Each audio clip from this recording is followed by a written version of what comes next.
Hello there, this is James Uscroft, UJames1978, welcoming everyone to another episode of my new podcast series, Art Can Change the World, in which I ask my friends to talk about and share movies, books, TV shows, and what have you, which they believe share a deeply human message or moral, inspire us to care more, help us to question social norms and moral absolutes, give us a new insight into society's issues and problems, help us to perceive marginalised groups in a new light, or otherwise, no matter how it may do so, help to make the world a better place. And in tonight's episode, I'm joined by my friend Jesus, no relation, a YouTuber formerly known as Zombie Picture Show, whose new channel Berserk Misanthrope is linked down as the underbar, and who's recommended the 1991 movie Night on Earth, an anthology of 5 shorter films which each show a brief glimpse into the lives of a taxi driver and their passengers in LA, New York, Paris, Rome, and Helsinki, respectively.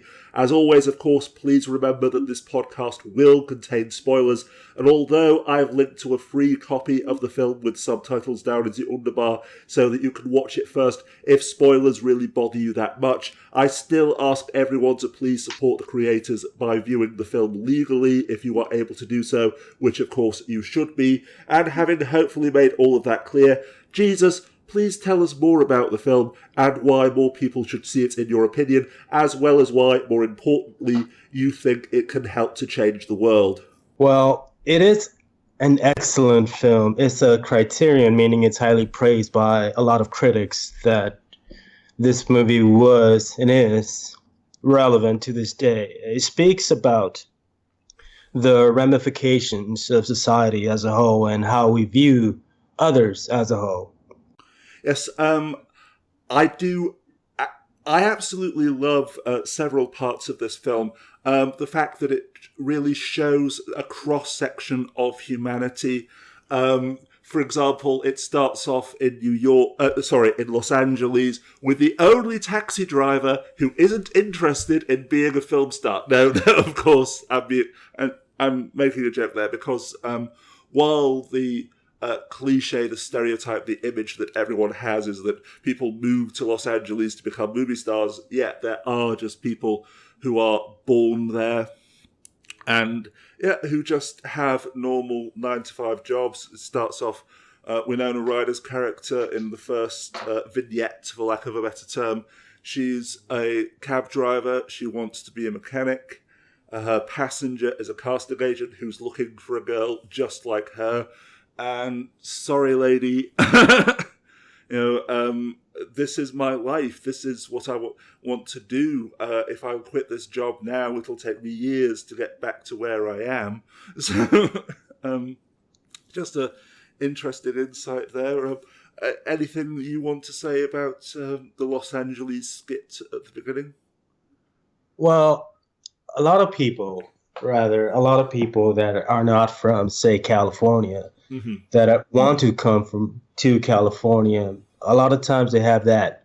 Well, if I go to California, maybe I'll become a movie star. But a lot of times, other people from, say, other walks of life, other countries, come to California for the American dream. And whatever that American dream is for you, that is what you are heading towards. Mm-hmm. That is what you're working for. This respect, Winona Ryder, or the mechanic / taxi driver, she wants to be a mechanic. Exactly. She doesn't want to take on other forms of, say, career-wise. Mm-hmm. She just wants to be. She is working towards being a mechanic because her parents, or her parents, right, are mechanics. They are. That is the family profession, and it's something rather. I like when she says when the casting agent, her fare, asks, is that what you want to do? Well, my older brothers, they're mechanics, and I know everything about it. She's been fixing transmissions since she was in nappies. But because she's so young and because she's a girl, she has to work up to it. Yeah, just a little. But I absolutely love your interpretation of that film, of this skit, though, this vignette. I think you hit it right on the head, because this super classy, super rich, super elegant, white, in the most derogatory sense in the world, sense of the word, Hollywood casting director asks, "What? Everyone wants to be a movie star," as if that dream that she has to work in showbiz, to work in Hollywood, surely that's everyone's dream. But as you say, no, other people come to California for their own dream, or wherever they are in the world. Yeah. Exactly. That is the wonderful synopsis of that Of that particular section. Yeah. Yeah, the particular, of course, being that she's a scout, if you will, of movie stars. And she knows the business, and she sees something in Winona Ryder that says, she's fresh, she's everything that the... She's raw, she's gritty, she's loads of other buzzwords that Hollywood uses. Yeah. Yeah, exactly. It's something, it's sort of, to me, it screams of Charles Bukowski, that grittiness of his style of writing, incorporated into that film, or incorporated into Winona Ryder's character. She is raw, she is real, and she doesn't... Yeah, go ahead. Yeah, that is another interesting thought. Remember, the number one, if you were to do a word association test, the doctor says Hollywood, the patient's or test subject says fake. Exactly. So yes, this casting director is looking for something real, something raw, something gritty. She finds Winona Ryder, and no, she's too real. She doesn't want the fake Hollywood life. She wants her own real life. Exactly. She wants because she's been working towards, from, like you said, since she was in diapers, she wants to work for that dream, to be a mechanic. And it's a wonderful career. If you are into that, if you dream of your life of being a mechanic, then nothing's going to shake that faith. Nothing's going to shake that wanting, that desire for you to be a mechanic. And in that respect, it is that wonderful it's like a two-way mirror. In front, you have what would be, for example, the movie stars looking at themselves in the mirror. It's like, hey, I made it. But on the other hand, there's the more real aspect of it, that this is life, and whether you want to pursue whatever you want to pursue, you can. Yep, absolutely. Follow your dreams, everyone. Don't let society dictate what you should want, what your goals should be. Yeah, I think that. But if that was just the whole film, then that would be a good message. But no, that's only the first part. We've got 4 more to go. So.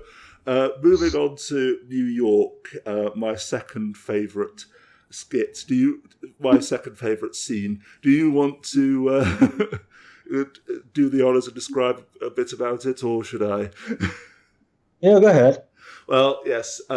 It's in New York. It starts out with the cliched scene, really, of a black guy freezing his ass off at 11 o'clock at night, or whatever time it was in New York.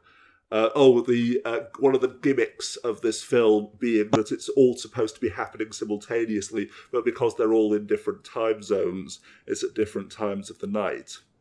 So he's freezing his ass off, trying to hail a cab. As he says, there's 1 million cabs in Manhattan. Why is nobody stopping? He's holding up the money. Taxi! Look, I've got cash. But he's black and he wants to go to Brooklyn, so he might as well be invisible. Exactly. Until finally an East German circus clown who literally cannot drive pulls up. Hello, how are you? You want a taxi? Yes.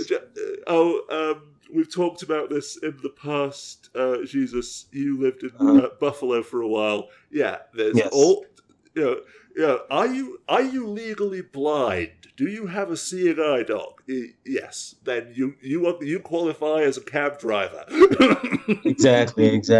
But Always. it speaks of the classes. It speaks of say the fare that was freezing his ass off, like you said, holding the money, hoping for some taxi to pick him up, and it is because he's black, and that was implied that no one was going to stop For him, except exactly. someone else. Yes, and then you have that wonderful working class, the East German, right? That really doesn't know anything about racism because you could tell that he doesn't really know about anything about that. He just wants to work. Yeah. He just wants to work, and to that extent, like he was a clown. Yep. He was a circus clown.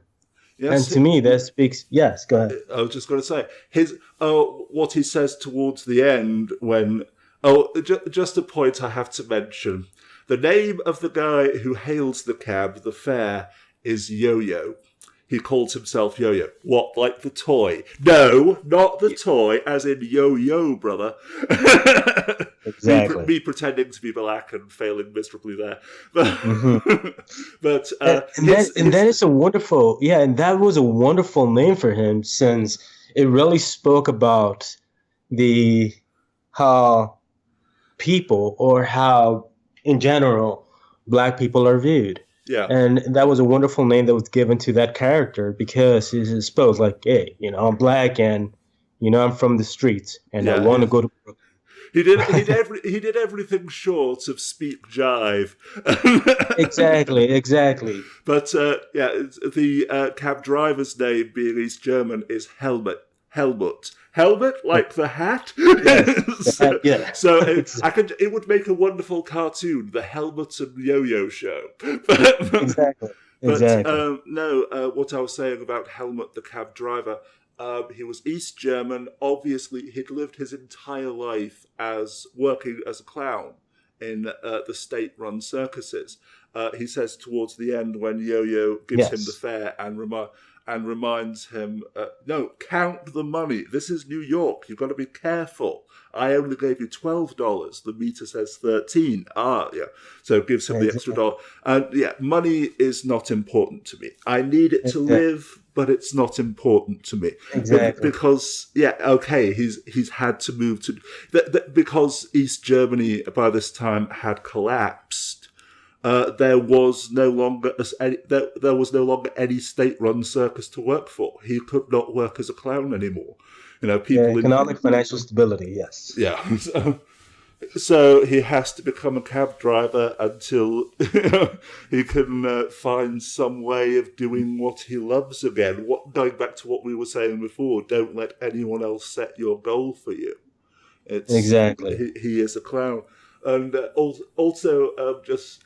But anyway, Helmut is so bad. He's such a bad driver, even for a New York cabbie. That eventually Yo-Yo has to... No, I'll drive. I'll still pay the fare and everything, but I'm going to teach you... I'll drive, exactly. I'll teach you how to drive. Exactly. And it was that wonderful icebreaker that Helmut was such a bad driver that you could see that was an icebreaker because you could feel the tension of Yo-Yo, being that he was freaking cold and nobody would stop for him, and he thought, okay, there's this one guy that wants me to get in, but he doesn't know how to drive, and that was that wonderful sort of icebreaker that broke the race tension, if you will, if that could be such a thing.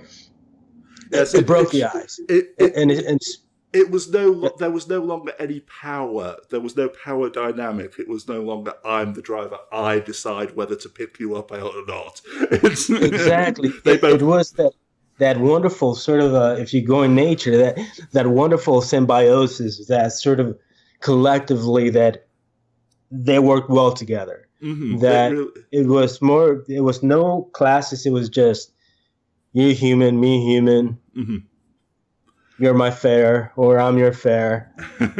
Yeah, the barrier between fare and driver broke down the minute Yo-Yo said, Exactly. "No, I'm taking Exactly. the wheel." Exactly. And it speaks about how it could help humanity as a whole if sort of like this race tension that sort of like loyalty to real estate. It needs to break for us to view each other as what we are, different shapes, but the same. We are all the same. We are all striving. We are all working towards this thing we call life, and that's Yeah, what makes us the same. absolutely.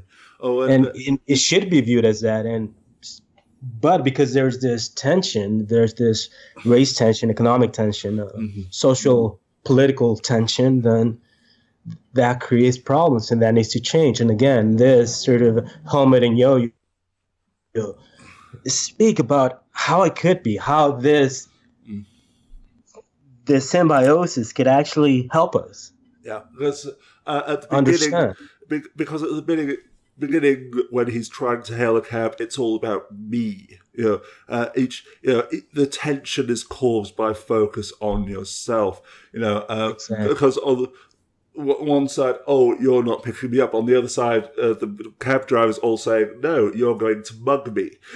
Exactly. Or you're going Yeah. or you're going to take me to a part of Brooklyn where I'll be shot by a drug dealer. Exactly. And you could feel that tension. You could actually, when he was howling for the cab, you could feel that's probably why they're not stopping him, because he will probably mug. I mean, just look at how he's dressed. Yeah. The style that he's dressed. And of course, and a lot of times people make that judgment. It's like, okay, because you look homeless, you're probably homeless, and I'm not going to pick you up because you're homeless, and you might do something that will endanger me. Yeah, so that's why he was holding out the cash until there was one driver before Helmet, stops and stares at him with all of the doors locked and the windows rolled up. Stares at him. Yo, tries to get in. Oh, Brooklyn, to which he just speeds off. No. Yes, exactly. I might pick up a black guy, but there's no way I'm going to Brooklyn. No, right. Yeah, I heard about Brooklyn. Yeah. But it's actually called Brooklyn, right? Yes. But and just need to mention, whilst Yo-Yo and Helmut are driving to Brooklyn, they come across Yo-Yo's sister-in-law Angela, played by Rosie Perez, and so the three wonderful act. The three of them, such a great voice. Oh God! It's like the choir of 1,000 angels being run over by a... Exactly. Exactly. It's just beautiful, right? Being run over by a lorry full of tin cans and bagpipes. Exactly. But it's almost like the start of a joke, really, because runs into Angela and, no, where are you going? Come home, no, I'll go where I want to go, etc. Yelling and screaming and swearing at each other. Exactly. I'll take care of you. Just get in the cab. Yeah, Helmut's watching. So this is what an American family is like. You scream, "Fuck you, fuck you, asshole, fuck you." He's getting a lesson in how to scream at each other in English. Mm-hmm. But it's almost like the premise for a joke. A East German immigrant, a black man, and his Latina sister-in-law are driving to Brooklyn. Exactly, right? And here's the punchline. Yeah. But no, it, as you say, it is just a beautiful little skit about the dissolution of race barriers, class barriers, power dynamics of any kind. It's no longer you're in control, I'm in control, or what have you. It's no longer fighting for yourself. It's three people helping each other out. Exactly. It's letting go of your worries, if you will. Yeah. Mm-hmm. The fear that other people will screw you over, that they will try to exploit you. It would be so much the world would be so much better if we all learned to trust each other, to let go of our worries. But is there anything else you want to say about New York before we move on to Paris? No, let's go to Paris. Yeah, and this is my favourite vignette, skit, whatever you want to call it, my favourite part of the film, this section, because it starts off an Ivorian cab driver. He's from the Ivory Coast in Africa, is driving two native French but also black diplomats who are boasting about the fact that they've ripped off an ambassador from another African country. And it's really eye-opening. Although all three of them in the car are black, the native French diplomats who have presumably a briefcase full of monies, boasting about how they've swindled this African ambassador, are so xenophobic. If these were white, if those two guys were white, this would be flat out racism. But the definitions are blurred here. That's a wonderful point. The fact that he is Ivorian, constantly joking about which jungle are you from, little brother. In French, calling him petit frère, little brother, like white people in the South calling black men boy. Exactly. And the driver is just hands on the wheel, eyes on the road. You don't want to lose your job over these fucking assholes. You don't want to end up in prison. Hey, which jungle are you from? Cameroon? Yeah. Cameroon lists off loads of other African countries, French-speaking African countries, till finally, Ivorian. Ah, that explains it. Ivorians can't see in the dark. Why are you driving without your glasses? Till finally, get the fuck out of my cab. Just exactly. Drops them off in the middle of it. Hey, I'm just joking. Can't we? This is my place of business. It's not your fucking playground. Get out. To which finally, exactly. Where am I going to get a cab? Where are we going to get a cab here at 4:00 in the morning? And to which finally driving off. Ah, shit! They didn't even pay. Exactly. So that was just the first part of it, though. But a great example of I think the best term for it is xenophobia. But, exactly. Is that sort of like you said, xenophobia? It's also not just that, but kind of a patriarchal sense of superiority. Exactly, it's sort of like class racism, if you will. Class racism, that's great. Because we're black, but we're French black. We are native French black. You are from the African colonies. We have money. We are allowed. We're born into this, and we know what we know because we work and...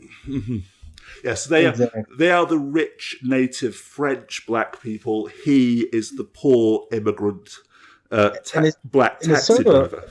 I mean, if you travel, you know that there's racism or there's class racism within black people. There's class racism within white people. There's everywhere you go. There's class racism within their kind. I mean, it's. I think classism is a better term, but yes. Yes, exactly, classism. Mm-hmm. Yes. But this is the problem that we're constantly. Oh, you SJWs, you're just making up terms because it's so fucking the hierarchy. This interweaving of different oppressions and discrimination. It's also fucking complex. We have to exactly, and it muddies the water for and even SJW that they muddy the water for the actual problems that exist in this society. I mean, just because you're part of a group, that doesn't exclude you from what you did. It sort of escapes that personal responsibility just because you're part of a group. That sort of, you wash your hands because you're part of a group. Yeah, I did that, but I'm part of a group. I'm protected. So it muddies the water from what the actual problems are in this society. And yeah, just I think SJWs are just well, that will be another video, but Well, I would disagree with you because, as you say, this is a divergence because, exactly. I have been called a SJW. I consider myself a social justice activist. The point I was making there is, of course there are bad SJWs, but anyway, the actual main part of the Paris section of the film, though, It's the starts. next. It's the next fair. A blind woman hailing a cab at 4 o'clock in the morning, and barring in defiance of tradition, we can actually see that she's blind.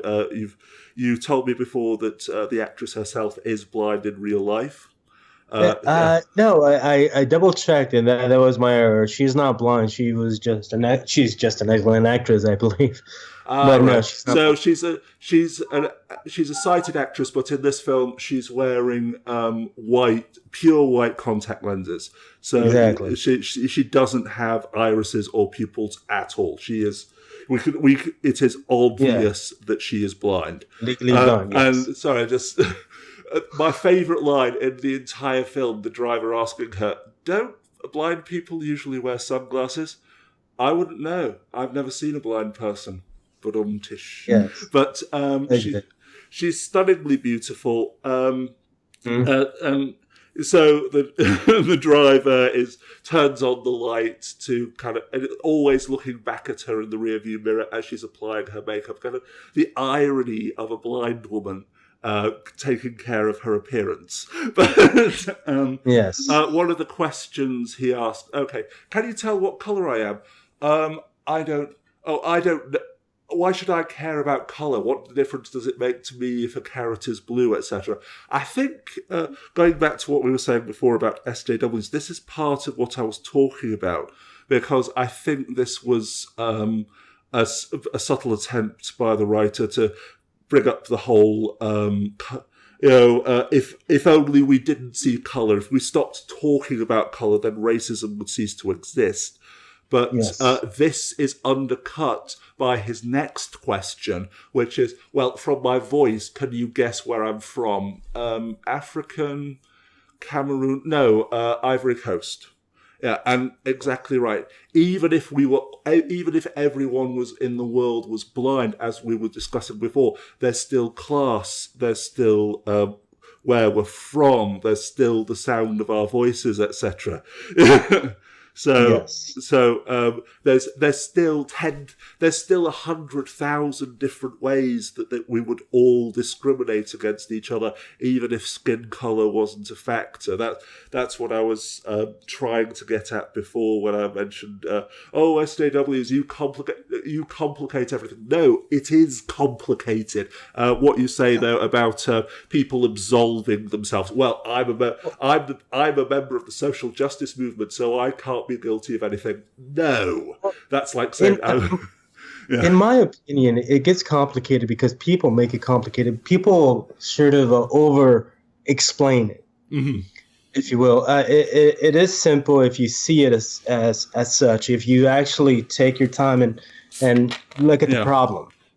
This But is where social justice activists like me fall into the trap that you're describing, because we see exactly. it and we try to think of a way to explain it. Who say, well, no, the law says that we're equal, so no, it's not about the law.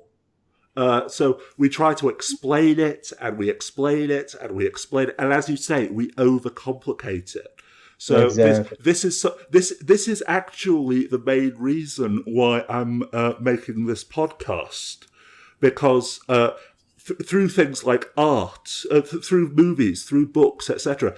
In the first episode, my friend, first episode of this podcast, my friend Laura shared a film about racism in France. Funnily enough, here we are talking about Yes. the Paris skit, and as SJW or a philosopher or an anthropologist or whoever could write a 1,000-page book about racism, and it wouldn't say as much. It wouldn't enlighten people as much as As one an art scene. Yeah, yes, as an art piece, exactly. exactly. So this is what spoil. I've let go of the secret now. You are all aware of my evil SJW scheme to indoctrinate you all with leftist, regressive leftist SJW feminazi Islamophile art. Ha ha ha. But Yes. but yeah. Oh God. And talking. Yeah, but this film, I mean this sort of section of the movie, the blind Kaffir and the taxi driver from the Ivory Coast, she sort of creates that bridge that lets you know that if you were, to an extent, will see the world how, for example, others see the world, and you would actually understand a little bit more where that person is See the coming from. world ironically, because the point Exactly. is she's explaining how she perceives the Exactly. world, even though she's blind. Because as I said before, to a blind person, they will not be able to tell you, for example, what color feels a certain way. But if, for example, they pick up scissors, they could actually walk you through another dimension in a way that you never thought about before. It's like the way the scissors feel, the way that as you cut, it guides. It's sort of like it takes on a for a blind person. For example, a diamond is just something cold with sharp edges, but But something that feels when beautiful to she's them. yes, exactly. When she's talking, when they're guiding you through how they see the world, it's completely different, and it's more surreal, more pleasant. Yeah, and Yeah. so the defining example of this, after she explains, I'm just like you, it's just that I can't see, he asks, the cab driver asks her about sex, if you can't see the man with whom you're having sex, how do you know it's him? Are you kidding? I feel sex. I have sex with every centimetre of my body, with every pore of my skin. Of course I know who I'm having sex with. I can feel him. I can smell him when he's not in the same room. I can smell him from a block away. And then, of course, he just has to add the asshole joke. Wow, from a block away, he really must stink. Yes. But no, the point that she is making, that she's the same, but she perceives the world differently. This, as you say, this vignette, this section of the film is all about empathy, sympathy, putting ourselves in other people's shoes, trying to perceive the world as others perceive it. Exactly. And if we understand that, for example, if we understand, like, put ourselves in a black person's shoe or an Indian shoe or someone from Islam, from the Nation of Islam, just put yourself in their shoes and you would actually understand where they're coming from. Absolutely. So you could actually take your point of view and their point of view and mesh them together and figure out what can be done, or figure out how we could fix things instead of just creating this class barrier, this race barrier. Instead of, we've talked about SJW, anti-SJW. No. What about me? Why aren't you letting me in? Why aren't you taking into account my feelings? Because it's not about you. The number one lesson, what we said before about SJWs overcomplicating things. I think we can both agree. No, the lesson for white people, straight people, anyone who is privileged, anyone who, whether it's the black cab driver is more privileged, being more privileged than the blind woman, or the native French, black French diplomat being more privileged than him. No, when you're more privileged than someone, listen.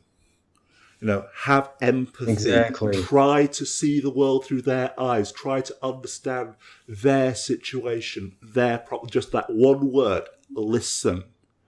Listen. Exactly. So, And, sorry, and then say, unless you're deaf, in which case, read the sign language. Exactly. Sorry, just after the whole, he must really stick. I just felt the overwhelming urge to add my own bad joke. But Yeah, exactly. but is there anything else you'd like to say about Paris before we move on to Rome? No? Yes, Rome. I think you can take this one, Jesus, because Okay. this is my least favorite section. But you understand how Bro, it fits into this the is film. my favorite section because I believe it tied all the sections together in such a beautiful way. I mean, you get the first section, serious, it's understanding. The second, again, serious and understanding. And it's a battle of classes, but the taxi drivers actually don't see that. And the third, the Ivory Coast, you can actually see that. You get a fare that they think they're better than you, and then you act like an asshole as well because the other fares you think is lesser than you. So it sort of speaks about that, like you said, listen. But the fourth, we need a comedy. And what better comedian like Roberto Benigni, right? I mean, no, Roberto Benigni, right? Yeah, Is that his name? Yeah. Anyway, the taxi driver in Rome picks up a fare, right? Who he thinks is the bishop. He's actually just an ordinary priest, but yes, an ordinary priest. I've never had a bishop. I'm not a bishop. Look, a bishop. No, exactly. I'm not a bishop. Yeah, but before you get the style of his comedy, even before he picks up the fare, it was a pleasure to watch him drive through the city because you and I probably will say, well, that will probably crash 10 times over, but he did it so effortlessly because he's used to that. And to me, that was such a wonderful for example, if you're a visitor or a traveler, to you that will probably be a little dangerous, but to a native from Rome, that's all his life, and he's a taxi driver, and so he picks up this fare, and the hilarity, the comedic genius that is Roberto ensues. Because when you see him drive, it's like, okay, he's going to do something funny, or he's going to say something funny, and sure enough, it took something that is ridiculously serious topic, as, for example, religion, and you take someone that is not religious at all, that is just living a life of, he's living his life, and to some priests, they might see that as that you live a sinful life, and sure enough, what he told the priest. Yes, first with the pumpkins, Padre, and then with the sheep. Yes, it's just that sexual desires, and how it ended. And I don't want to give too much of it away, but how it ended, it was just pretty. It's a little messed up, but to me, if people watch you do something, you're going to do it in such a way that you're going to do it with more precision, as in you're going to do a better job if your boss is watching you. And if no one's watching you, well, what do? Are you a decent human being, or are you going to relax? Are you going to be sans empathy? Yeah. And sure enough, Roberto was sans empathy, sans apathy. It is just, it sort of spoke about how we, what's the word I'm looking for? How, if no one's watching, what is that saying? If no one's watching, then the mice will play, or something like that. When the cat's away, the mice will play. Exactly. And that was it. And that is the perfect summation of this section of the of the fair. But to me, it sort of speaks about, again, how to improve our humanity as a whole. Mm-hmm. If you take away the seriousness, for example, like religion, again, another thing that divides humanity as a whole. Every religion divides humanity. Yes, one saying which I think sums it up perfectly: religion unites by dividing, just like nationalism. It brings people together by saying they are the enemy, they are the infidel, they are religion. the opponent. It's another form of nationalism. Mm-hmm. You are, for example, you're a Muslim if you were born in, say, Iraq or Iran or mm-hmm. Saudi Arabia or even Jerusalem. Or Israel, rather. You are, to an extent, you will be more inclined to be Christian or Indian, or rather Hindu, or from the Nation of Islam. Mm-hmm. If you're born into that particular section of this country, or this wonderful mishposh we call this world of ours. In the Western society, you're more inclined to be Christian or Catholic. Yeah. So it is that wonderful division of class as well as nation of class. Mm-hmm. And it's sort of, to me, this section of the movie, Roberto and the priest, that escapes. That section sort of is blurred because Roberto is seeing him as a pal. It's something that, okay, I'm just going to tell you what I feel because you look like a decent kind of guy, and I'm just just to say, because I have watched the film more recently, I think he does want. He does want to confess. He wants the priest to hear his confession. Yes. So, as the priest says, this is neither the place nor the time to do confession because I'm a fare and you're my cab driver. But sure enough, the taxi driver, he confesses. And confesses, so for the lack of English, but he confesses hard. Yeah, correct. Imagine my sweet Lola, not with a harsh bar like the other sheep, blah, bar, bar. No, a beautiful angelic bar, bar, bar. Oh, I loved her so much, Father.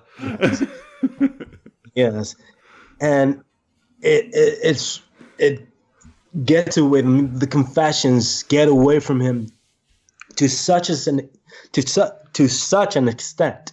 Mm-hmm. That it escapes speciesism, right?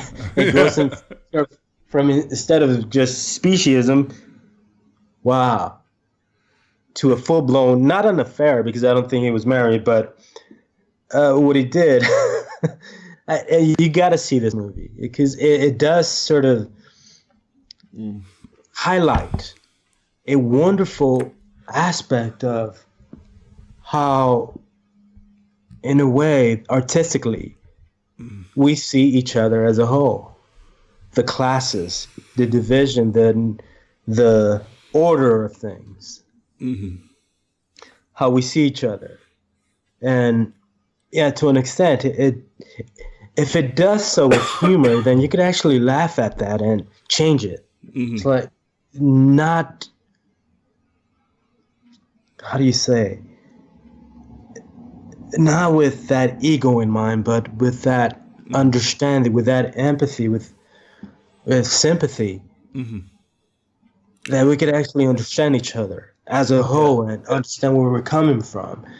And to an extent, that we could actually grow if we understand each other.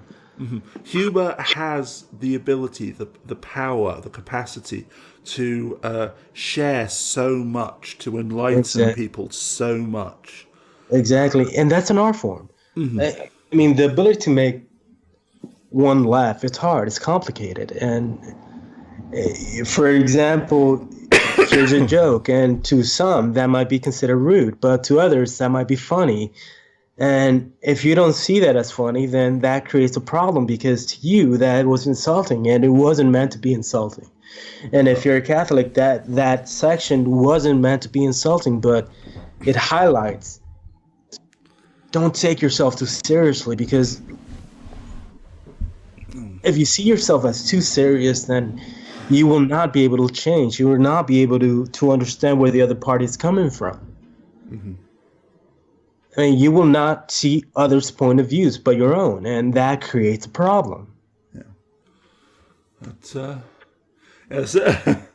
I think, as I say, I don't particularly like this. I think the final nail in the coffin for this scene for me, this section of the film, this vignette, was the pulling up to the two transvestite sex workers with whom the cab driver is friends. And as I say, the poor priest in the back, after in the middle of hearing the cab driver's confession about pumpkins and sheep and his brother's bride, and what is this?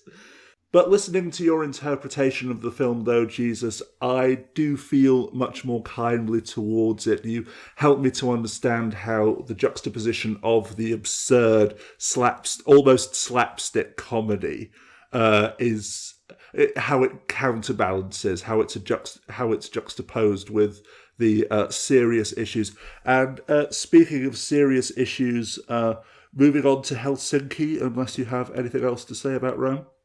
No, that was it. The last vignette, the last section of the film is, as I say, in Helsinki, Finland. Three drunk guys, one of whom is passed out, are picked up by a cab. The two co-workers who are still conscious say how the guy who's passed out, he had the worst day of his life. He was fired for being late one time too often. He came home to find out that his daughter was pregnant, and his wife threw him out and attacked him with it. It was a bread knife. It was a butcher knife. It was a knife. Okay. Yes. The cab driver. Listen, if you don't shut up about that fucking knife, I'm going to throw you out. Listen, stop fighting. Calm the fuck down. But Yes. But then, what we were saying before about listening, the cab driver says, "Well, his day wasn't so bad." What would you know? How have you had a worse day? To which, without spoiling too much, he tells a much worse, much sadder story, much more heartbreaking story. It is that, like he says, that juxtaposition between that wonderful saying, right? Oh, this is the worst day of your life, or this is the worst day of my life so far. Yeah. It is that wonderful saying that, yes, that was messed up, but here's a story. Mm. And to me, the composer that composed all this, the music for this, the composer, Tom Waits, he had an amazing quote. And in this quote, the song entitled is called Adios Lounge. And he said that you either take on your troubles or you handle your strive. And to me, that is the wonderful juxtaposition, or juxtaposed on nothing is as worse as it seems. And in that respect, that others, different walks of life, they have different stories to tell, and some stories are more harder to swallow than the next. Mm-hmm. And in that respect, there's a perspective to be had. Yeah. Yes, what happened to the drunk, it's hard. Yeah. But not as what happened to the driver. Well, and in that respect, yes, that is something that takes on a whole new meaning on, damn, I could have never survived that. Yeah. But he did, and he's just taking on his troubles. And to me, that is just a wonderful message that it sort of ties this movie together, because it's you either live on dreams or you take on your reality. Yeah. And that is just a wonderful message that, yes, you take on your reality. And if you take on that reality, then if you take on your reality, then life is not that hard. It's what you jokingly, for example, make of it. Yeah. It is how you handle your troubles. It's how you take on your troubles. And it's how you represent and understand your troubles and move from your troubles and until it becomes easier to handle. Yeah. Just add the disclaimer that no saying people are just being whining, that is not an excuse to tell people that they're just being whining crybabies. Exactly. That look No, there, because, but that I just want, as I say, I'm adding that as a disclaimer for everyone out there who thinks that no, you have your own troubles, they have their own troubles. Listen to each other, help each other, but also keep moving forward. Yeah. Yes, and keep that in mind that yes, your life is hard, but in third world countries, even in our society and capitalist society, we have troubles. We have things that we have to look forward to, and things that no one wants to look forward to, and hashtag first world problems. Yeah. just because we're not starving to death in a gutter in Africa doesn't mean that we don't have problems. Exactly. And it's that wonderful eye opener that life is hard in general. And if you actually pay attention and you actually hear what the other party's talking about, the sympathy comes in, or the empathy comes in, that realize that, yes, I'm hearing you and it's hard, and if you have time, here's my troubles and here's how I handle them. And maybe in that respect, maybe there's a wonderful lesson on how you could actually handle your troubles if you just listen and have an open mind and realize that, your life is not that hard. And no, I'm not saying that stop whining, but realize that everyone's, even if you're a lesser sentient being, life is hard. Yeah. It's not easy. Mm-hmm. Yes, and in that respect, it shows you that this movie, Not on Earth, shows you that even though life is not easy, there's a lesson to be had. There's something that that yells out, yes, we are all the same. And this is how we could actually help humanity as a whole, that listen, don't judge, and handle your troubles. Yeah. Be there for each other, listen, don't judge, and handle your troubles. Someone sew that onto a throw pillow. But exactly. But anyway, I think, although we have so much else to say, I think that would be a good place to leave it. So thank you very much, Jesus, for being here and thank you. Sharing this wonderful film with us all. And until next time, when I discuss another work of art with another friend, An Yong.